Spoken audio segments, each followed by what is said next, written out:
Telo andro tokoa sisa dia iroso anatin'izay fifidianana izay isika.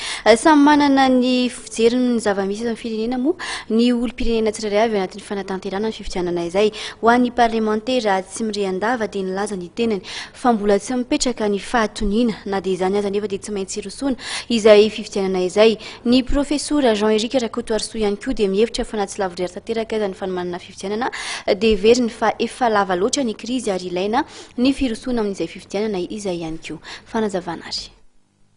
Fijeninay amin'ny maha-parlementaire-nay moa zany dia anisany atao hoe solon-tena ny vahoaka ireo zahay na dia solom-boafiry azy fa olom-boatendry ary mahafantatra ny atao hoe problème any amin'ny faritra zay misy anay mondy indrindra hoe ny eto Antananarivo ihany koa amin'ny fifidianana izay hoatrehintsika andro vitsivitsy.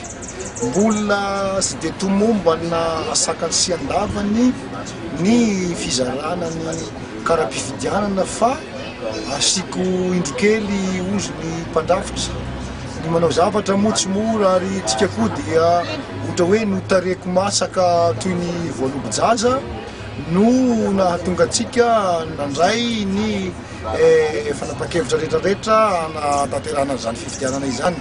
Satria raha amin'izao fotoana izao ny jerena dia tsy mbola misy zany hoe apaisement zany. Fotoana maromaro efatra taona mahery zay mandat anankiray dia atao hoe fomba anankiray hoentina zany anehoana hoe azahoantsika filoham-pirenena no atiny izao fifidianana izao.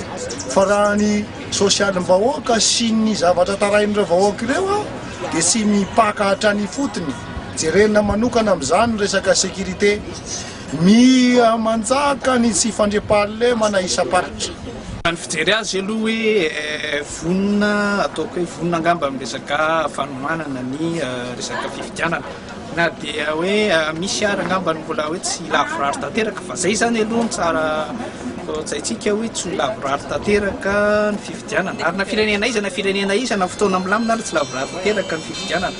Fa atao hoe efa misy ezaka lehibe zany izay nataon'ny senita sy izay mikarakara rehetra ny fifidianana zany mba hanatanterahana azy dia anjaran'ny tsirairay amin'izay angambany no hoe irosoantsika ampilaminana zany amin'ity resaka fifidianana ity satria efa 10 taona zany zao ary hita fa tena manomboka alohan'ilay krizy ny olona dia aleo aloha tsika hitsofoka amin'ny fifidianana fa efa ela loatra angamba izay nampanantenana ny olona hoe aloha fifidianana.